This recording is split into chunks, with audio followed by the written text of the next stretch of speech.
and welcome to CNBC TV 18 Weekender. I'm Kritika Saxena. I'm coming to you today from the SAP Mumbai headquarters. We're here to talk to Deb Deep Sengupta. 15 years ago, when Deep came into SAP India, he didn't know that he was going to go on to becoming the MD of the India business in 2015. It's been 3 years since he took over. There is a lot to talk about with respect to what SAP plans for India, but more importantly, Deep is known to be one of the most enterprising leaders within the IT circuit. We want to understand what makes him tick, what really is behind the scenes, what are his loves, and how exactly does he look at the Indian IT growth story. Let's go in.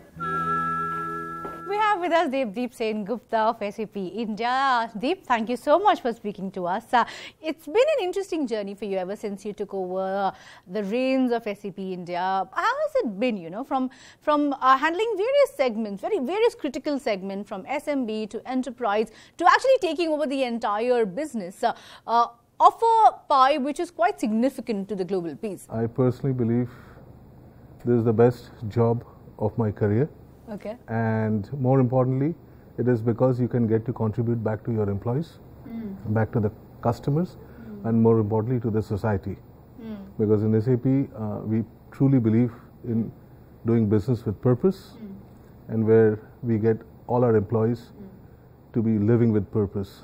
So it is not just about supporting our customers and supporting their projects and initiatives, but more importantly to be able to contribute back.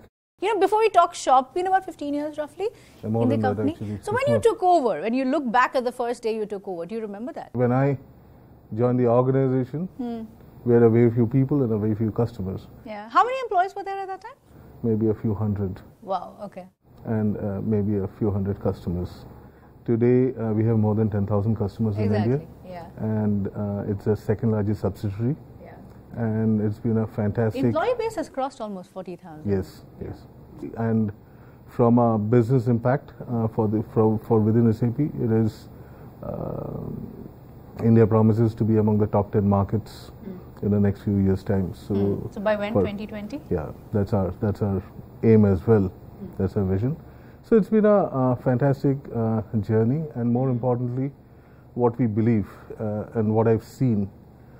That we have done, we have worked with our customers in some of the nation building initiative, and maybe I can talk about it later, but personally it has been a very, very gratifying and satisfying journey. Yeah. For the viewers that are watching, for the viewers that obviously are looking at the success stories 5, 10, 15, 20 years from now, how critical is it to have a vision? Did you have that vision when you started? So I guess as every budding, entrepreneur or a professional who gets into the industry, I talk to them about two things: having a big dream, but at the same time having eye for details.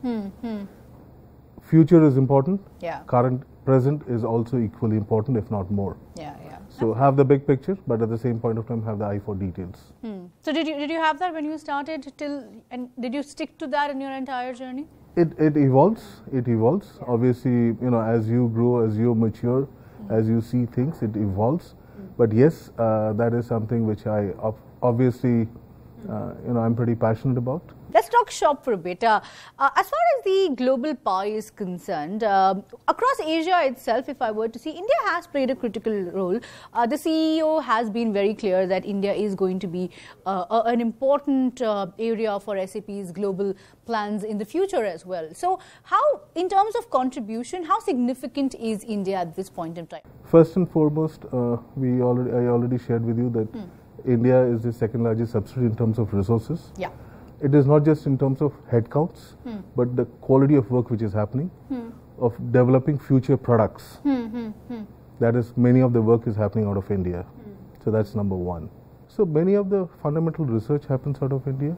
If you look at IoT, the development teams are based out of India, while these are distributed teams. Many of the IoT development, Leonardo or machine learning, or the next generation, what we call as intelligent enterprise, or even HANA, has been happening out of India. Okay. So that's number one. Yeah. Number two, what we have seen, our customers in India have matured significantly. So from adoption, they are now taking an approach of co-innovation. So that means they don't mind being the first of a kind. Instead of looking towards the West and trying to adopt the best practices. Really? Now Indian customers. Yes. So now they are co-innovating along with us. So that's the second aspect of it. And third, as I mentioned to you, that our aspiration is to become among the top 10 market units for SAP globally by 2020. By 2020. So from that perspective, it is pretty significant.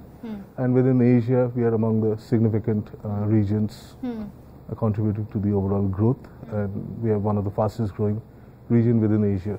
Within Asia itself, okay.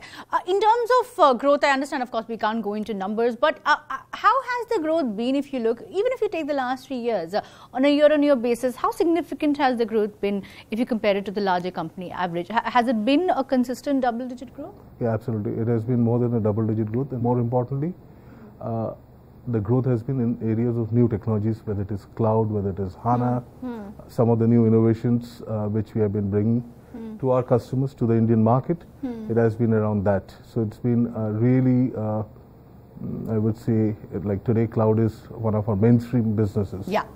So that from that perspective, it has been really pretty good. Any attractive acquisition opportunities within India? I mean, I know acquisition is a critical part of SAP's growth, but we haven't seen any interesting cutting-edge acquisitions made across Asia as well. So anything that looks interesting over here? So we always keep looking for, I would say, opportunities. And if you look at SAP through a different entity, Sapphire Ventures, had made investment earlier in India with some, I would say, more as a venture capital into some of those technologies. And we keep evaluating technologies as it evolves. You do. And it's largely about technology specific, not necessarily about the scale, correct? Exactly. It's about the technology. It's about the technology. Fair enough. So SAP India is the second largest R&D center for SAP's global pie. What kind of growth are we expecting over there in terms of headcount addition, in terms of the scale? By when can it become the largest? Good question. In fact, I invited you to Bangalore if you should see a new facility. So we built up a completely new center within Bangalore, within our existing campus, which is the phase 2 and the phase 3, and it's a huge setup. It is. And what we are expecting is obviously it will continue to expand. And if you see, our growth also has been both organic as well as inorganic.